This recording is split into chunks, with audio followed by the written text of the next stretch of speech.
On Christmas, while I was at work, my family called my 7-year-old daughter a liar, forced her to wear a family disgrace sign, and left her hungry in a corner for hours. I didn't shed a tear. I took action.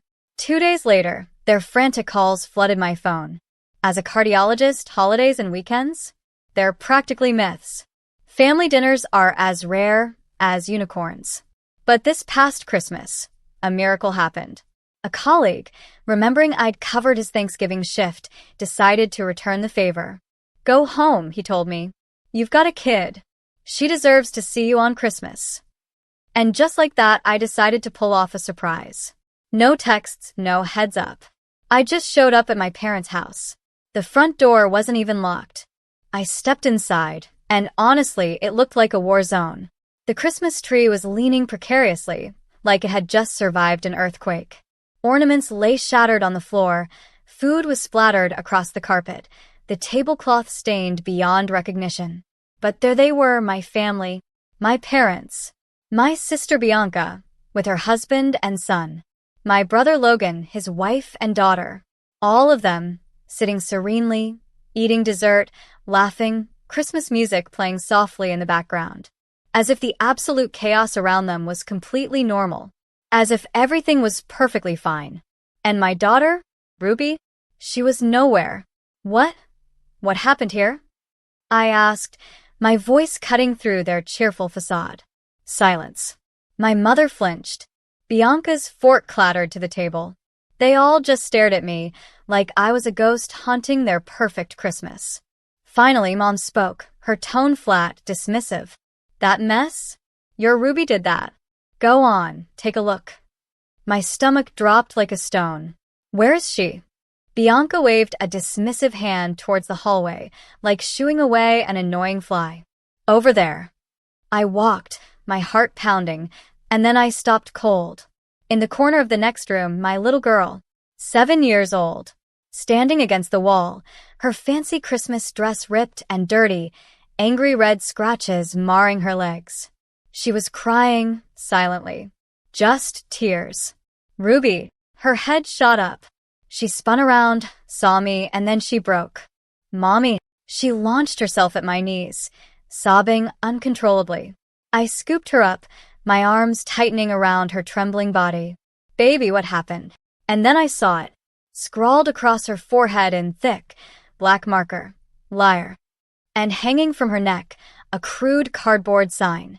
"Family disgrace." For a split second, I honestly thought I was hallucinating. Too many overnight shifts, not enough sleep. But no, this was horrifyingly real. While I was out saving lives, my own flesh and blood, my family, had been tormenting my child. I took Ruby's trembling hand and walked back into that dining room. She clung to me, terrified, like I might vanish any second. And there they were, still at the table, still eating, still laughing. My dad casually sipping his juice. My mom calmly finishing her pie. Logan telling some idiotic story, his wife smiling vacuously. Jingle bells playing. And my daughter, hiding behind me, wiping fresh tears with her sleeve. "You've got to be kidding me," I said, my voice shaking with a fury I'd never known. "You're just sitting here, eating, laughing, while my child is standing in another room with that on her neck?" No one even looked up. My mother took a slow, deliberate sip of her coffee. "What the hell is wrong with you people?" I snapped. Finally, Bianca turned, her face a mask of smug, self-righteous indignation. "She ruined Christmas, Felicia. She knocked over the tree. Food everywhere, dishes broken. And then she wouldn't admit it. Tried to blame Nolan. Nolan, her precious, 9-year-old, spoiled rotten son, sat there, looking as innocent as a cherub. Butter wouldn't melt in that mouth." Ruby pressed herself closer to me, sobbing. "Mommy, he pushed me." "It's true." I stroked her hair, my eyes locked on Bianca. "You heard her. She says Nolan pushed her." Bianca tossed her perfectly coiffed hair. "That's not true. He saw her climb the chair. She reached for an ornament, fell, and knocked it all down." Ruby shook her head violently, crying harder. "It wasn't me." I didn't. I held her tighter, my gaze burning into Bianca. Oh, Nolan saw it, huh? And why is it you all automatically believe him, but not Ruby? Bianca's face flushed a furious red. Don't accuse my son. Nolan always tells the truth. I pulled out my phone, my hands surprisingly steady, and started taking pictures of Ruby. The marker on her face. The sign around her neck. Right there, in front of all of them. My dad squinted. What do you think you're doing? He grumbled. Because tomorrow, I said flatly, you'll all pretend this never happened. I ripped that stupid cardboard sign from Ruby's neck, tossing it to the floor. I tried to wipe the marker from her forehead, but it wouldn't come off. Her skin was raw, red already chafed. She flinched when I touched her. I turned back to them, my voice a low, dangerous growl. Look at her. She's trembling. She's telling you she didn't do it. And even if she really did knock over your damn tree, do you think it's normal to write on a child's face and hang a sign around her neck? Are you people insane? My mother dabbed her mouth with a napkin, as if we were in some courtroom drama. We decided that since she lied, everyone should see her for what she is. That's called discipline. Inside me, something was boiling. I wanted to scream until the walls cracked. But Ruby was still shaking in my arms, and she didn't need more yelling. So I leaned in, my voice low and sharp. Discipline is teaching, explaining, helping a kid clean up if they make a mess. It is not forcing a 7-year-old to stand in a corner with a damn sign while you all stuff your faces and sing along to Bing Crosby. That's not discipline. That is cruelty. Dad muttered, without even looking up from his plate. She needs to take responsibility for her actions. Responsibility. My throat was burning. Who left a chair by the tree? Who set it up so badly it tipped over? That tree could have crushed her. Why didn't anyone help Ruby when she fell and scraped herself? Look at her. She's covered in scratches. Who takes responsibility for that? Because she's 7. You're the adults. And instead of owning your screw-ups, you branded her face with a marker. Mom shot to her feet, her face contorted, as if I'd just insulted the Pope. Felicia, your daughter ruined our Christmas, our holy holiday, and you dare lecture us? If she hadn't climbed that chair, none of this would have happened. She took a deep breath, her eyes cold as ice. We did the right thing. You can't handle her. We're helping. Helping. I laughed, a sharp, ugly sound. If that's what you call help, then what's abuse? Mom waved a dismissive hand at me, like I was some annoying salesperson at the door. You're too soft. You cuddle her. Never punish her when she deserves it. And now, look, she needs to learn. My brother Logan chimed in, his voice oozing smug wisdom. She has to remember this lesson. Oh, she learned, I shot back. She'll remember. And so will I, believe me. I looked around the table. Bianca, hair salon perfect. Logan, always convinced the universe revolved around him. Mom, cold as an iceberg. Dad, forever the spectator, never the protector. Not one of them looked guilty. Not one even questioned themselves.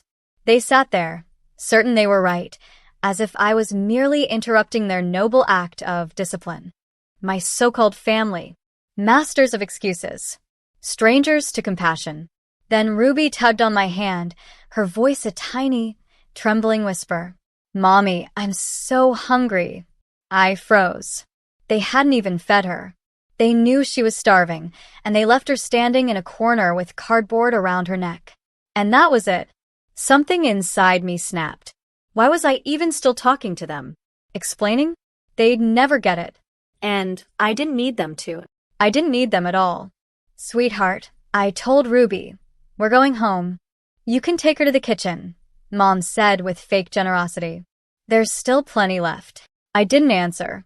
I just held Ruby's hand, helped her into her coat, buttoned it up. Quiet. Efficient. Before leaving, I turned to them, my voice flat, devoid of emotion. She's not guilty.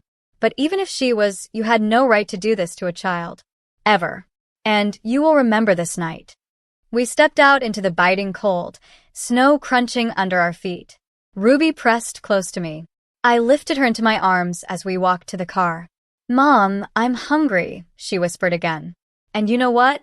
That was the worst part. That my little girl would remember Christmas not as lights and laughter, but as hunger, tears, and the word, liar, written across her forehead. At home, Ruby finally stopped shaking. I fed her turkey with mashed potatoes, gave her a slice of apple pie, and hot cocoa. She ate like she hadn't seen food in a week. After a bath, I tucked her into bed, pulled the blanket up, and slid my phone under the frame with the recorder on.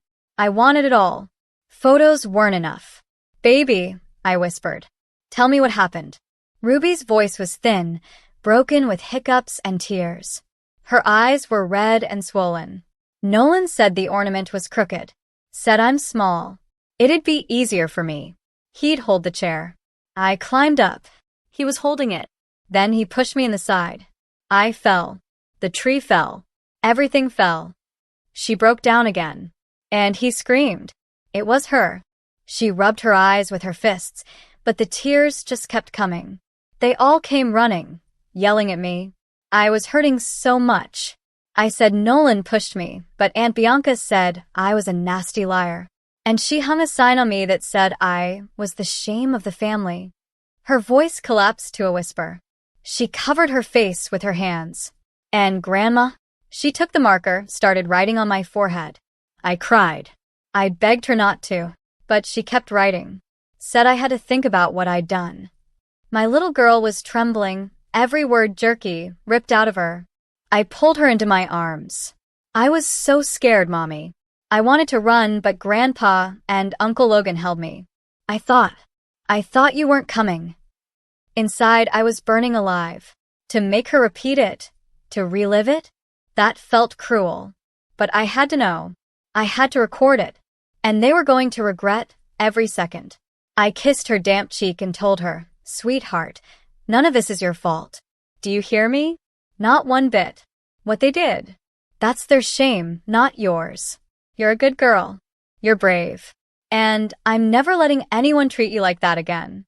Ever." We stayed like that a long time, holding on to each other. Finally, exhaustion won. She curled up and drifted off. I watched Ruby sleep, her little chest rising and falling, and a terrible, cold realization settled over me. I knew what my family was like. I knew this. And still, I brought her here. People love to spout platitudes like, "Oh, you're so lucky to have a big family. You'll always have support." Support? Right. My whole life, I was the third wheel. Bianca, the golden child, the oldest, perfect. Logan, the baby, our precious boy. And me? I was always she'll manage. Bianca's every detail was cataloged by Mom. Logan shared sports, projects, the family business with Dad. Me? I did my homework in the kitchen corner, ignored. Chores? Bianca was studying. Logan was a boy. So who scrubbed the toilets and shoveled the snow? Guess. My birthdays? A store-bought cake. Theirs? Parties, trophies, new bikes. Mine? A coat 2 sizes too big, so it lasts longer. Functional. Practical. Never special. I wasn't starved or beaten, but I learned the difference between beloved and useful very early on. They didn't love me. They used me. I clawed my way out of that. Med school, endless shifts, residency. Now I'm a cardiologist. It's a brutal job, but I love it, and yes, it pays. But to them, I'm just an ATM with a stethoscope. Mom, the pension is tiny. Bianca, Nolan needs camp. Logan, Piper's activities cost money. They looked at me like a slot machine, and I paid up because if I didn't, I was the traitor. Midway subscribe line. By the way, if you're still with me after all this, and trust me, it only gets wilder, do me a favor and hit that subscribe button. You won't want to miss what happened next, or the stories I have coming. When my ex-husband left me with Ruby, they didn't offer comfort. They blamed me. With your personality, no wonder, Mom said. Told you lawyers can't be trusted, Bianca chirped. Logan just shrugged. And now, history was repeating itself with Ruby. Piper, Logan's daughter, always praised. Nolan, Bianca's boy, grandma's favorite. And Ruby, quiet, honest, ordinary. Everything she did was dismissed. I try to tell myself, words don't matter. She'll grow. But words became actions. Nolan. I knew his type. A crafty little tyrant. Sneaking pinches, shoves, kicks when no adult was looking. Wide-eyed innocence when caught. He could sell sand in a desert, and adults adore him. But he was mean, clever, and a master at dumping his messes on someone else. And Ruby? She'd blush, stammer, freeze. Always looking guilty, even when she wasn't. Just like today. He told her to climb the chair, to fix the ornament. She trusted him. He pushed her, maybe even accidentally. Everything crashed down. And his voice, quick and sharp. She did it. And of course, they all believed him. I'd spent years clinging to the fantasy that my family had changed. That as adults, with kids, they'd be different. But the reality was a Christmas table piled with food, music playing, and my daughter branded a liar in the next room. Watching her sleep that night, I knew, with absolute certainty, they had done to her exactly what they'd always done to me. The only difference? I was grown now, and I had power. This was their very last act of cruelty. The morning after Christmas started with coffee and the faint, gray shadow of that word still bleeding through my kid's forehead. Permanent marker. An excellent parenting tool if your goal is for liar to last longer than your conscience. I washed Ruby gently, rubbed cream on her skin, but the letters kept showing through. She sipped hot chocolate, chewed on a pancake, and I just stared at her forehead, thinking one thing, enough. How many years had I carried these people? How many times did I excuse it? Well, they're family. They're not bad people. They just need help. I'd paid for boilers, camps, sports leagues, car repairs, insurance premiums. I'd covered my parents' bills so their modest lifestyle could stay comfortable. Yesterday, they showed me what they're worth. Done. Finished. I didn't waste time. Packed Ruby into the car and drove straight to my hospital. My hospital. My colleagues documented everything. Scratches on her legs, bruises on her arms, even the marker stains that wouldn't come off her skin. All of it meticulously recorded in an official medical report. Now, it wasn't just her word or my photos. It was undeniable evidence. Back home, I pulled out what I'd bought for the holiday. 2 envelopes with Disneyland tickets. One for Bianca's family, one for Logan's. Another envelope for my parents. A weekend at a spa hotel. Everyone knew. They'd been waiting. Nolan had been counting down the days. Piper had already drawn the castle with fireworks. My parents pretended they didn't like the noise, but had quietly asked what time the bus would leave.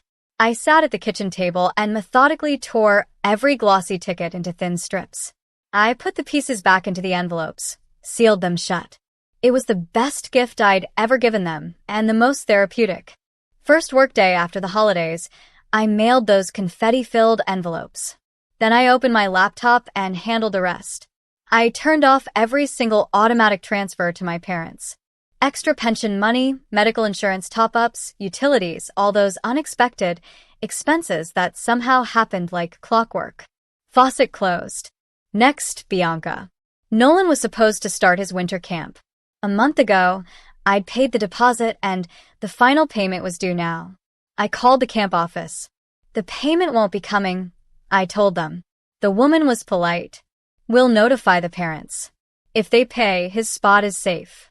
If not, it'll go to another child. Perfect. Notify away. Then Logan.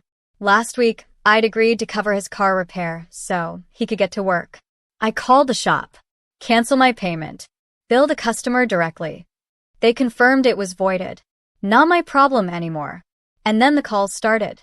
Bianca first, her voice high-pitched enough to break glass. What the hell is this trash you sent us? Where are the tickets? I sipped my coffee. Those were your tickets. Now, they're confetti. You've lost your mind. Nolan's been waiting. You promised. He dreamed about this. Maybe he should start dreaming about honesty, I replied. Cheaper dream. Click. Then Logan. His envelope had landed. He was screaming like I'd burned his house down. Are you serious? Piper's crying. My wife's a wreck. Yeah, I said. Now you know what it feels like when a child cries. Click.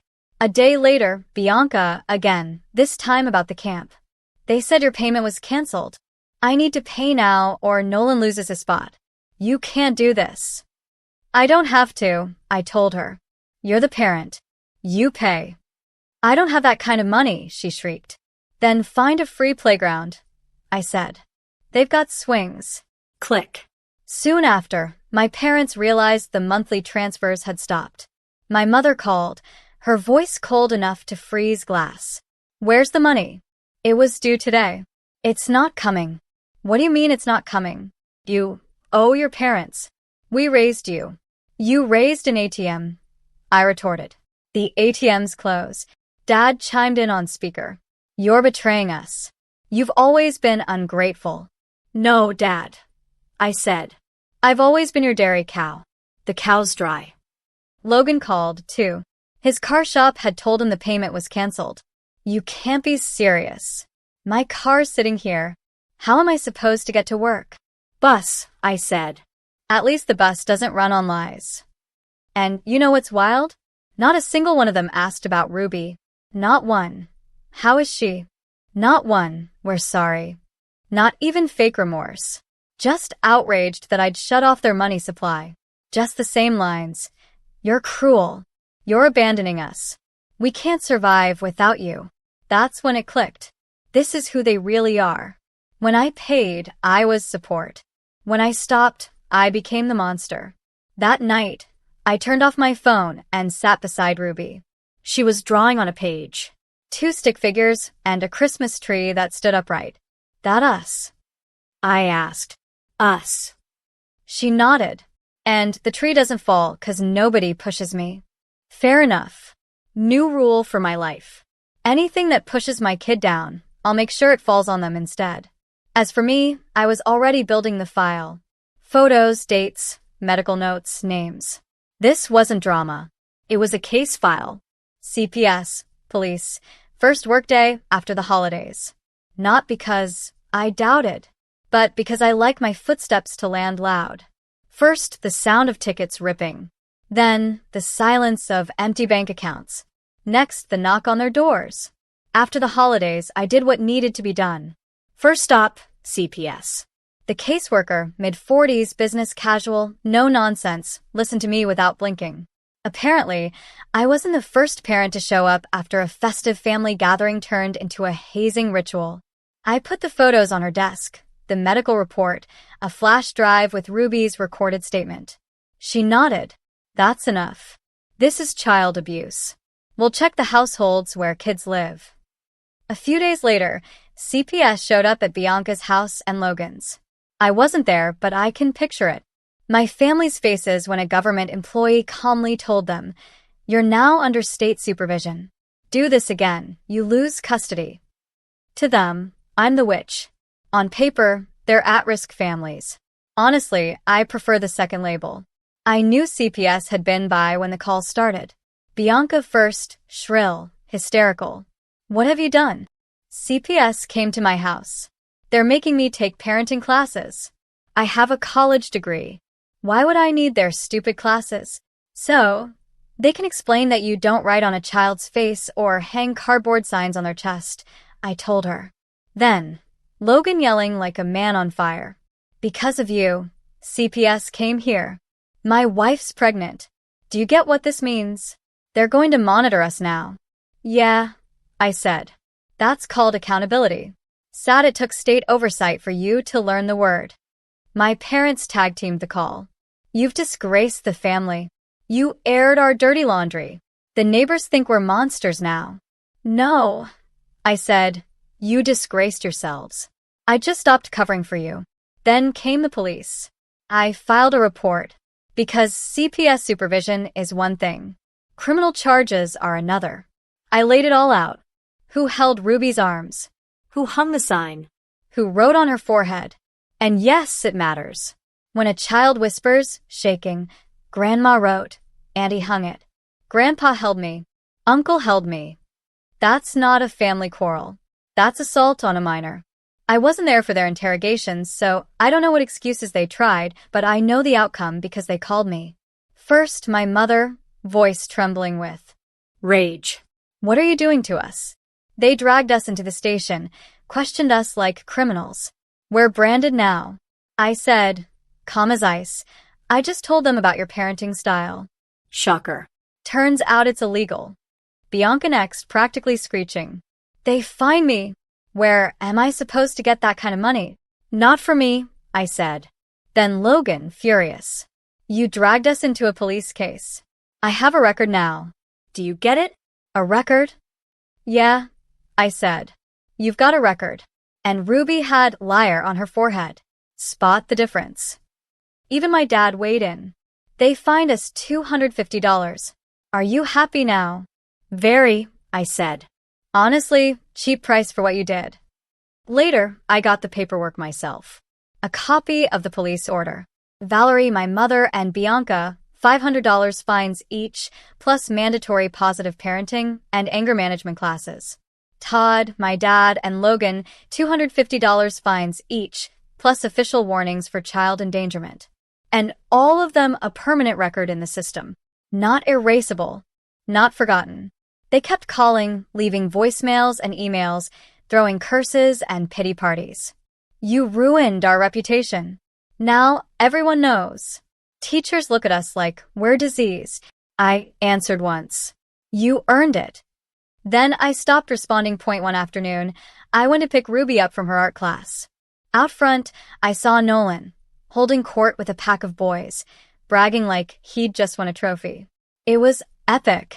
I pushed her, and she got punished. Everyone believed me. They always believe me. I'm good at it. I can even teach you. I froze. There it was. The family legacy in a 9-year-old body. A kid who already knows how to lie, manipulate, and laugh about it. And instead of rage, I felt something else. Relief. I never doubted Ruby, but now I had proof, straight from his own mouth. She'd never lied. Not once. I didn't confront him. I didn't need to. I just looked at that boy and a cold, hard thought settled in. Thanks, Bianca. Thanks, Mom. You raised exactly what you deserve. They called Ruby the family disgrace. But the real disgrace? That's them. And now, it wasn't just scrawled in Sharpie across a child's forehead. It was permanently etched into their police records. That night, Ruby and I baked cookies. We sang Christmas songs off-key, arguing about who sounded worse. She laughed so hard her cheeks turned bright red, and with every single laugh, the crushing weight of the past weeks began to lift. We're good now. Just us two. And you know what? That's more than enough to S.O. I want to ask you, did I do the right thing? Cutting them off completely, involving CPS, taking it all the way to the police? Or should I have handled it differently? I'm genuinely curious to hear your thoughts in the comments below. And if this story resonated with you, if it made you feel something, please hit that subscribe button. There are more unbelievable stories coming.